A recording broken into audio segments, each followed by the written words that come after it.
right, everybody. Welcome back to another episode of the Fearcast. This is the podcast dedicated to OCD and anxiety spectrum disorders and getting your life back. I'm your host, Kevin Foss. I'm a licensed therapist specializing in OCD and anxiety, and thank you all so much for joining me for today's episode. So, this is a question and answer based podcast. You can send me your questions, your queries, your worries, your struggles, and I will read them, consider them, and likely put them up on a future episode. So that's what's happening today. So I have a question from a listener, and if you would like your question answered on a future episode, go over to fearcastpodcast.com, send me a message over there by clicking on the submit a question link. You can go over to Instagram, and that's probably the best way to send me a message these days, at least an audio question that's going to go to the tippity top of the list that will be recorded and sent out to y'all soon, or the next one that I have available to send up. So you can just send me an audio question, send me a DM over there. I'm Fearcast Podcast over at the Instagrams. And if you send me an audio, I will put it up sooner than text ones. So I'm going to send up this one today from Overthinker. So she sent me an email actually recently. So I'm kind of doing this a little out of order, but I thought I'd tackle this one today just for funsies. So here's the problem, everybody, and you got to just bear with me on this. It's long. Overthinker, you did send a long email, and at the very end, she does say, it's long. We all know, so I'm just going to read it anyways because I don't have time to edit it down. So I'm just going to read through it. So buckle up. I'll try to read it as coherently as I can, but we're going to get through it. It is sexual orientation and ROCD related, and I wanted to play. If I had a little mechanism in here, and I don't have one of these things, I could certainly get one. But every time there's a compulsion that she talks about, I would press a little button. So we're going to play a little game, and y'all playing at home can listen and say, oh, that's a compulsion. That should be stopped. And we're going to talk about those as we go. So that's something that's present. So we're going to get into that. But I really have no announcements. But that being said, I mean, how is everybody doing? I hope everybody's doing well. We're going into a bonkers hot weekend. So I don't know what the temperature is where you're at, but it's hot where I am. It's like 100-something degrees. It was, okay, I went to church band practice last night. I know, super exciting, church band practice. But I got out at 9 p.m. Now, it was 90 degrees at 9 p.m. I'm going to do the conversion real quick. 90 degrees Fahrenheit to Celsius, just so everybody else in the world will understand. Okay, so it was 32 degrees Celsius, 90 degrees for just us in the States, and pretty much nowhere else, apparently. But it was so hot. I'm like, how am I going to survive this? I don't know how we're going to survive this, but I hope everybody out there is doing well and not bursting into flames and just kind of getting along and getting just holding it together so we can get to fall. Or for you folks in the Southern Hemisphere, holding it together so you can get through it to to spring and into your summer, and then you can complain about how hot it is too. So I'm just giving the gift of complaint. So I think that's what I just realized I was doing. Well, here we are. Oh, man. And it's going to be a little odd day. I realized today, sitting down, trying to record this, I need to buy a new set of headphones.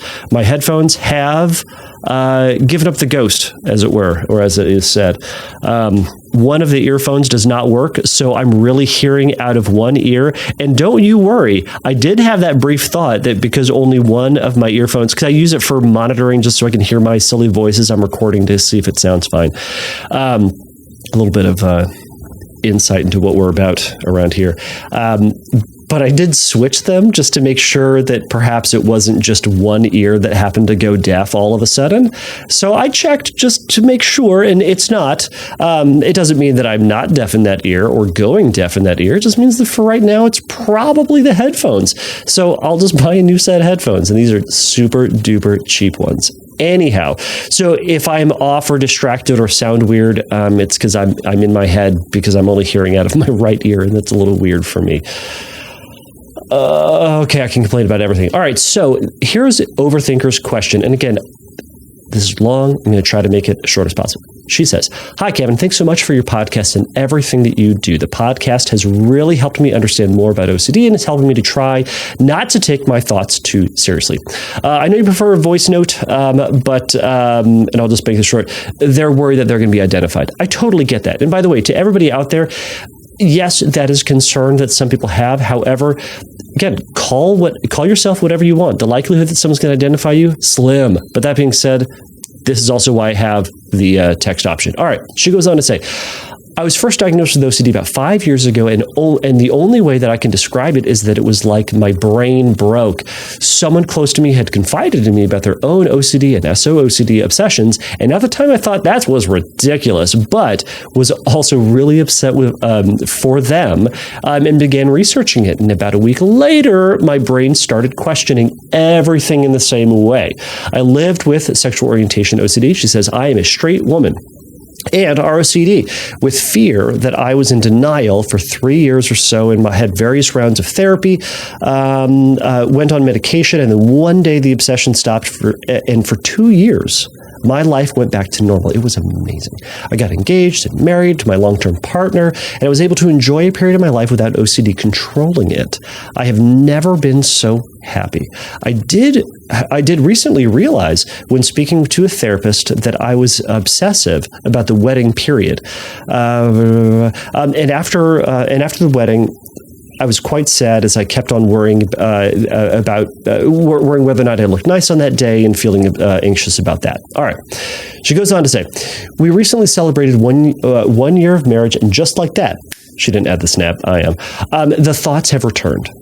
I don't know how to feel. I don't know how to feel, but then she goes on to say how she feels. I'm so angry, upset, and full of guilt and shame. I still love my partner so much, and I thought that I had overcome this. My partner and I have a dream life together and no, quote, real worries besides the ones in my head. My issue is my sexual orientation OCD feels different. I suffer with intrusive images of women from the minute I wake up to the minute I go to bed. These images are of stereotypical lesbian-looking women.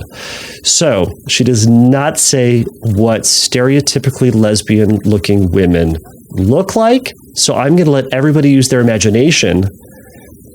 And I wish we could have a conversation to see what everybody else is thinking, but that's beside the point. All right. I go on to spend hours decoding my thoughts, trying to make sure that I don't like them. Whether or not I land on no, I don't, it doesn't last long. Or whenever I land on it, all right. The image I see in particular, quote, look, and whenever I see someone on social media who looks similar, she says, parenthetically, always a lesbian, I'm filled with anxiety and convinced that I'm attracted to them. This will last days or weeks, and then when the obsession of this random person, or then I will get over this obsession with this random person, and it will always, and it won't bother me anymore. The problem is the images stay in my head, and then I find out I will be will find a new person to obsess over, and whether or not I'll like them. This never happens in real life, only ever with people I have never met on social media. I spend a lot of time looking at lesbian accounts, trying to work out how I feel. If I don't feel enough disgust, I get anxious. Because my obsessions tend to center around random people, it feels real and like it's a crush. I will think about how I would feel if they were in bed with me, if we kissed them, and if it makes me feel, and if they kissed me and it makes me feel so anxious as I'm worried I'm turned on, or if I don't feel enough disgust at those thoughts. The thought of having sex with a woman makes me feel really anxious, and I'm pretty sure I wouldn't enjoy it. But part of me is like, but what if I tried it and I enjoyed it? Okay, she goes on to say, I know you say it's not uncommon to find the same sex attractive and to appreciate the beauty, and I totally get that. I think celebrities like Blake Lively or Margot Robbie are beautiful, and I'm not embarrassed to say that. I don't think I have a crush on them, but can appreciate their beauty. It's very stereotypically, quote, lesbian-looking women who my mind obsesses over. I've tried to tell myself, oh, you could be bi, that doesn't matter, but it never satisfies my thoughts. I also spend lots of time on Reddit, reading other people's stories and anxiously Googling to see if anybody has had something similar. I will cancel out my bad thoughts with thoughts of my husband or shake my head to get the thought away. Some days I can sit with the anxiety, but others it feels like my chest is burning, and it hurts just to let the thoughts be there, the whole day, and it's exhausting. Before OCD, I never had one doubt. I've always loved boys as far back as I can remember, 5 or 6 years old. All right, let's see here. Let's move on. All right. Whenever I have sex with my husband,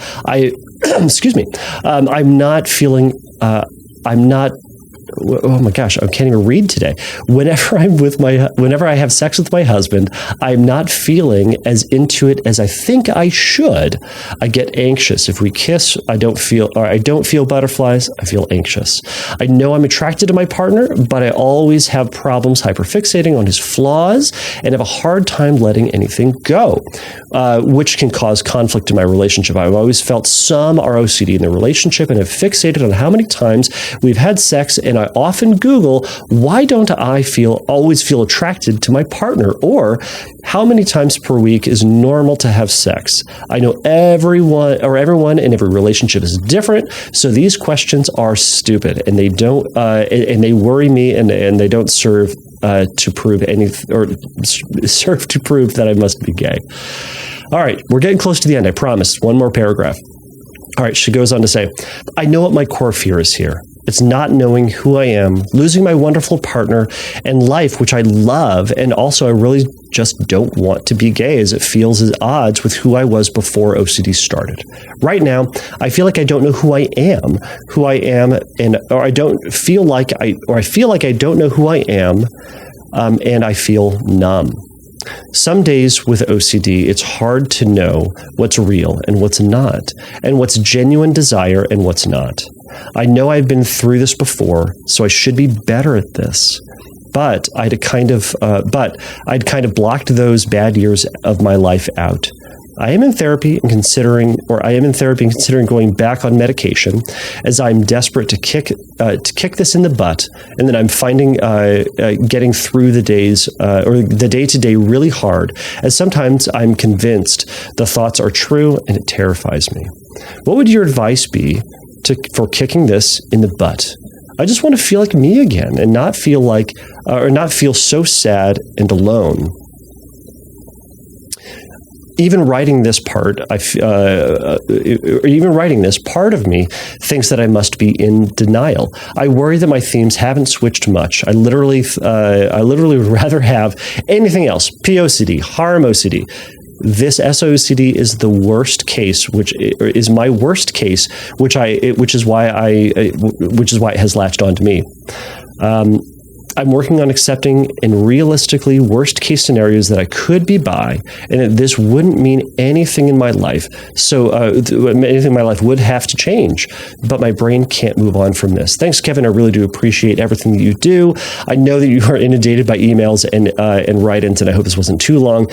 It was long. It was long. And she goes on to say, a lot to unpack here, I'm sure. Haha. All right.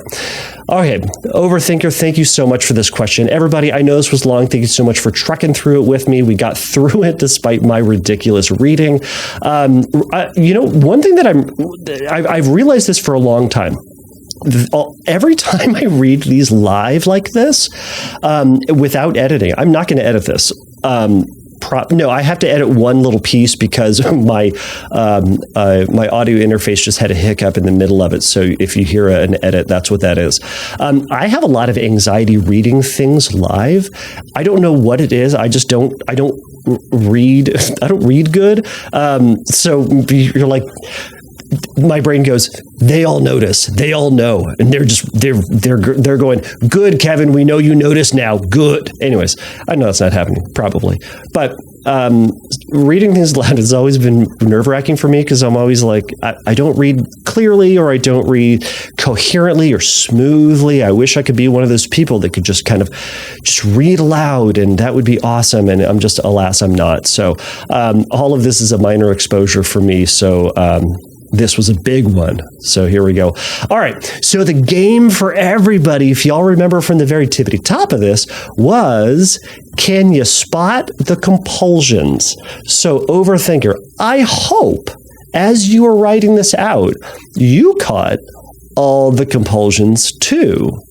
Now, I've said it a million times, and I'm going to say it here one more time, and I'm going to say it probably a million times more. If you out there are trying to overcome OCD and you do anything between either exposure or response prevention, because remember, exposure and response prevention is one of the primary tools that we use to overcome OCD and anxiety disorders, right? You think about exposure is ERP, exposure and response prevention, or exposure and ritual prevention, depending on who you are and how you want to describe it. It is progressively getting closer and closer towards your fear without doing anything that would undermine, eliminate, help you avoid that bad and uncomfortable feeling. Okay? All right. So if you do either one, exposure or response prevention, do response prevention. Number one most important thing that you can do is resist your compulsions. Now, when you resist your compulsions, what you're then forced to experience and have is remaining anxiety and a thought to linger in your mind and the feeling lingering in your body or whatever it might be. But if life will give you exposures, I promise you that. If you are living a life worth living, a meaningful life, you're going to encounter things and people and sounds and movies and all sorts of stuff that is going to trigger your anxiety. Things will trigger my anxiety. I've signed up to do one with my silly little podcast to read aloud, I should say. But life will give you exposures. So that's taken care of, right? The intention, the purpose, the most important thing about doing intentional, active, engaged exposures is to give yourself an opportunity outside of just regular old life to experience fear, to experience anxiety, to experience triggers, and then to practice response prevention. It's an intentional way of saying, I can do this. This is something that's allowable for me. This is a thought that I can have. This is a place that I can go. This is an activity that I can do. This is a person I can talk to. Fill in the blank, right? This is something I can do, and I can feel anxiety, and that's okay.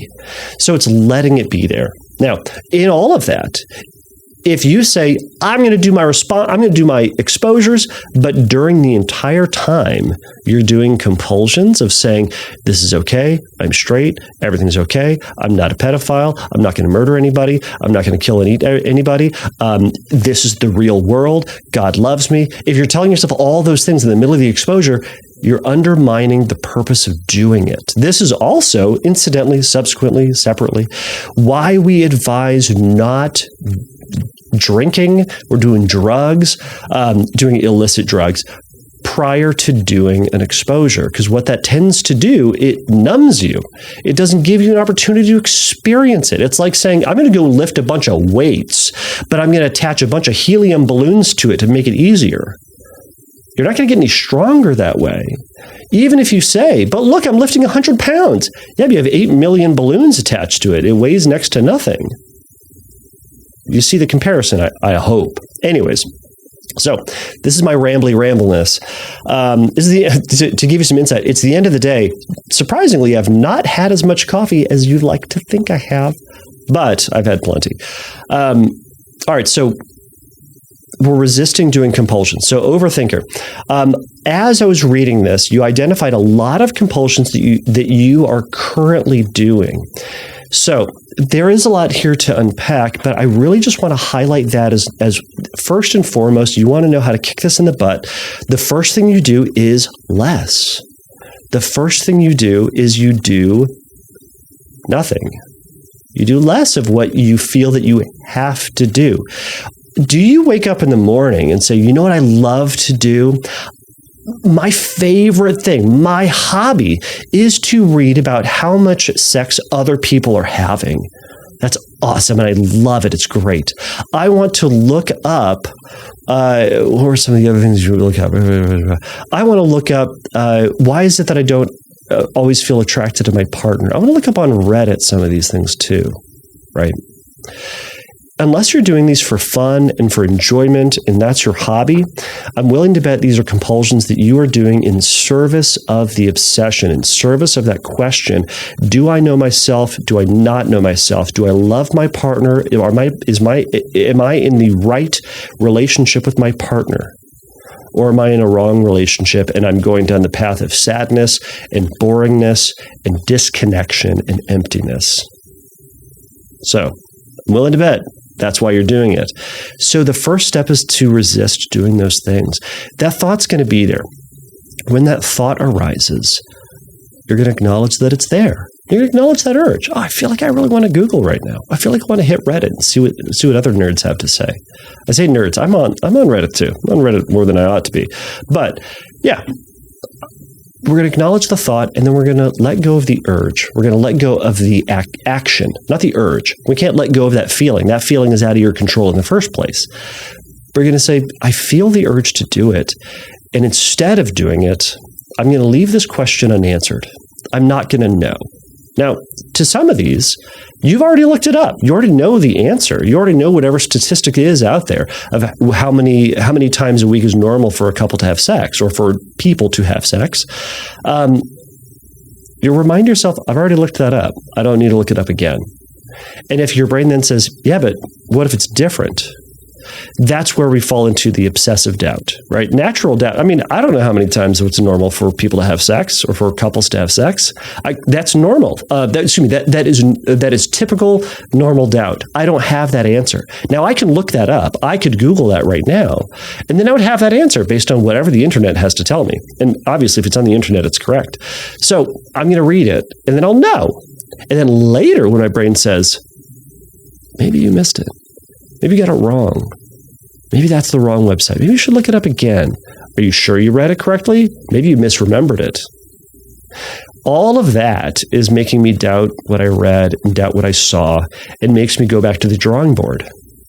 And it's making me search for certainty just so I know, so what? So I can avoid whatever the catastrophe was on the other end of it.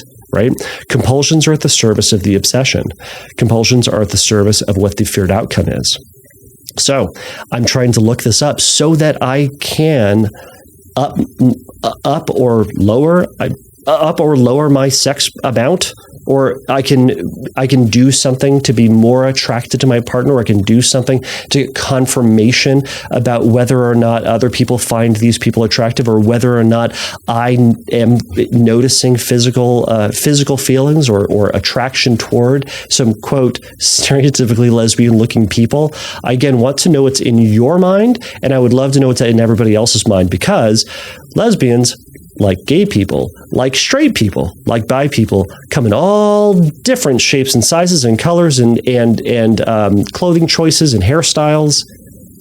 People are different. Anyways, my point in bringing that up is our brains are silly in the sense of it goes like, oh, here's what this looks like, just in case you're wondering. And that may be what some people look like, but our brain just like gloms onto it and says like, no, this is the story, this is the person, this is what will happen, right? It's like, if I give a talk at a conference and my anxiety says it's going to go bad, like the vision in my head of what disapproval will look like is very different from what disapproval may actually factually look like at that conference, or fill in the blank, right? Okay.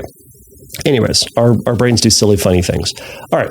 So we're going to acknowledge that there's this thought. We're going to acknowledge that there's this urge, and we're going to say, I'm going to leave this unanswered. And instead, I'm going to say, you know what? Maybe I'll never know. And that's okay. Or you can remind yourself, I've already looked that up. I'm not going to look this up again. And in that, also acknowledge that there's still that urge that's there. Yeah. You're acknowledging what is presently happening in your reality. I have this urge to do this. I have this uncertainty, and I want to know. Yeah, all that's there. And you can remind yourself, and this feeling will go away. It always will. And I'm trusting that it will go away. Now, then the question is, now what do you do with it? Go and live your life. Go hang out with your husband.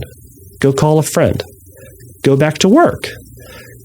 Go send some emails that you need to send the emails to. Go clear out your inbox. I have like 300 unopened emails in my email box. Most of them are nonsense. I could go through that. I could feel anxious and not have the answer to whether or not I'm having the right amount of sex in my life as I delete these emails. Because the emails are going to be more important to me, more valuable, more meaningful to me than looking up that question again, then going on Reddit again, then going on Instagram again. Again, overthinker, I want you to do less. Less of what you don't want to do and more of what you want to do. And that's a good barometer for you of, is this something that is compulsive or is this something desired? Now, for some people out there, you're going to sit there and say, yeah, but that's the whole focus of my obsession is my intention. Do I want to? What do I want? Right? In which case, for you, I'm going to say, ignore the conversation, do anything, but skip past that evaluation. So maybe I'm doing this wrong. All right, that's a separate conversation. All right, point is for overthinker is to catch yourself when you have this urge and to make a list even. Start by making a list, and this is basically a hierarchy, and you might do this with your therapist. You did say you're in therapy. I would encourage you to chat with him or her about the whole about making a list, a hierarchy of all the compulsions that you find yourself doing in the face of these triggers. Right?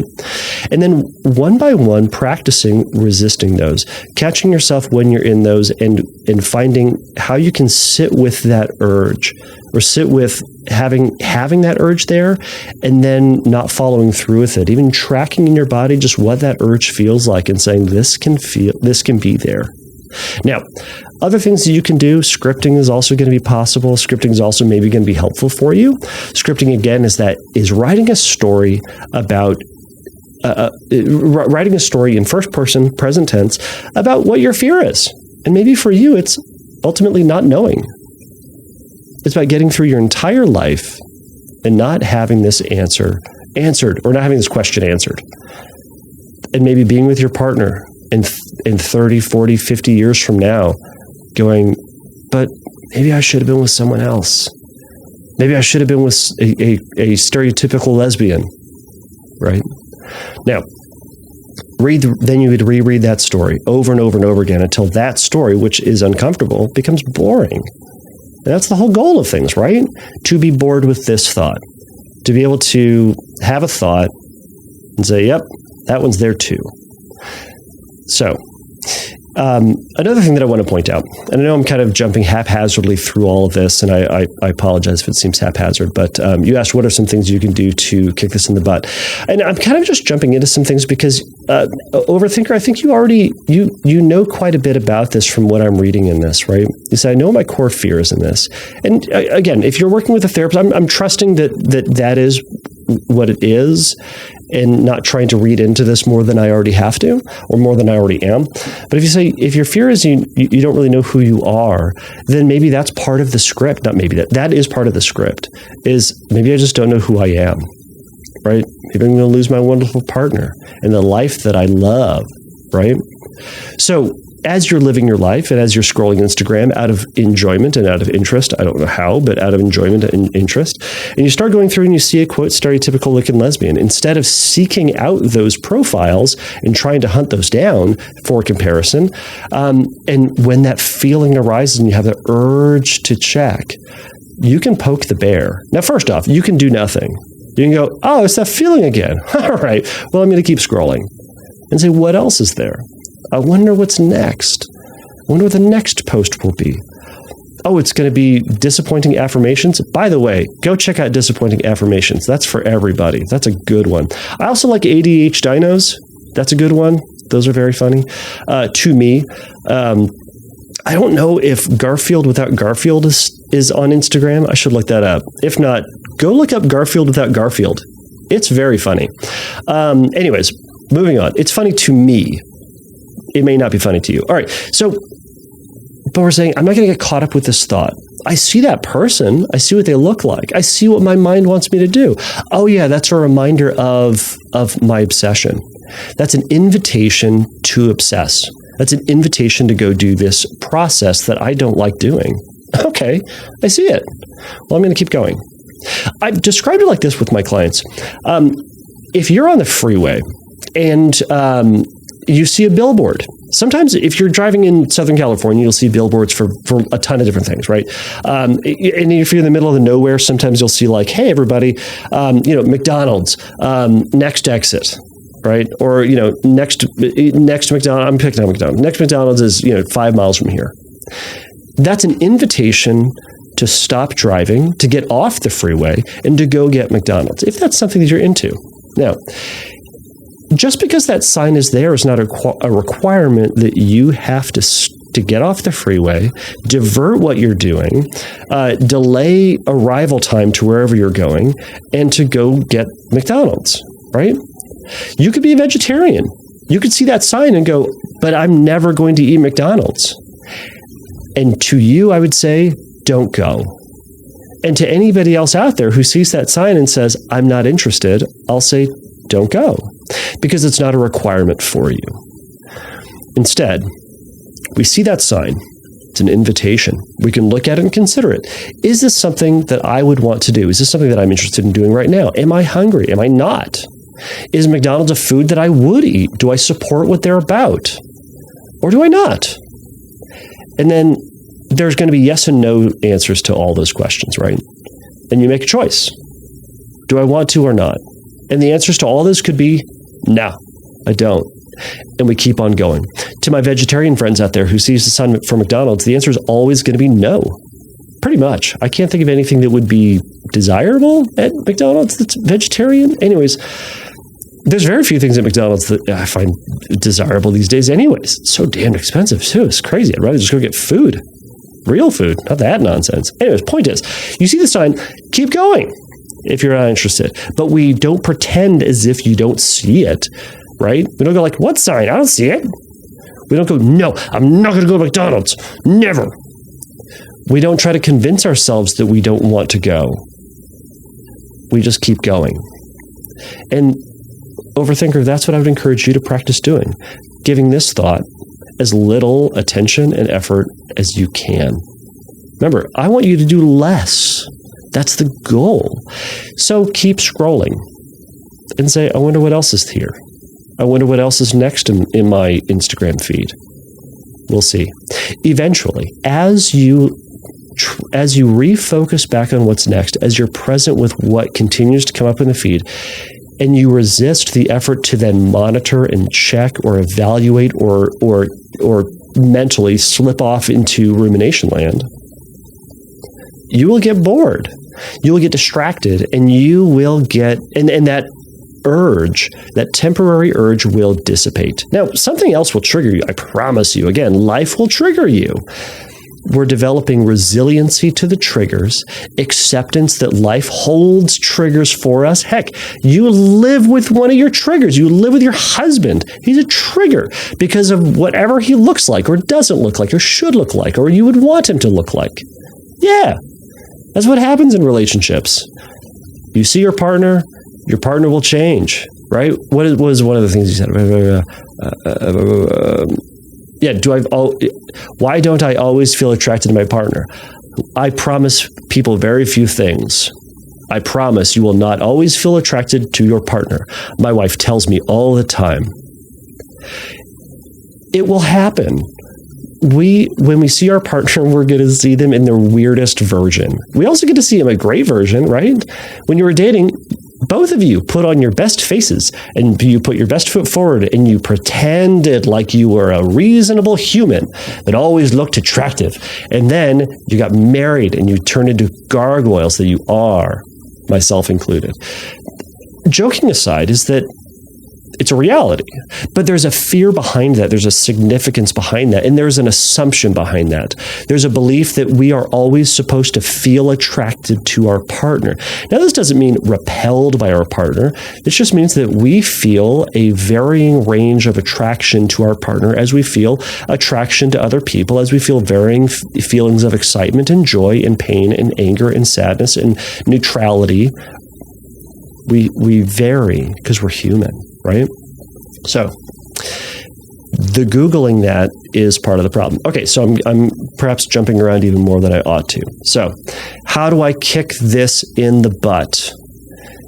You spend less time actively trying to kick it in the butt. Yes, I described some exposures you certainly can do, and you can practice those, and I would encourage you to do those. And one of the best ways to kick it in the butt is by ignoring that butt is there. You go, yep, it's there. And what else is more important? What butts do I want to pay attention to?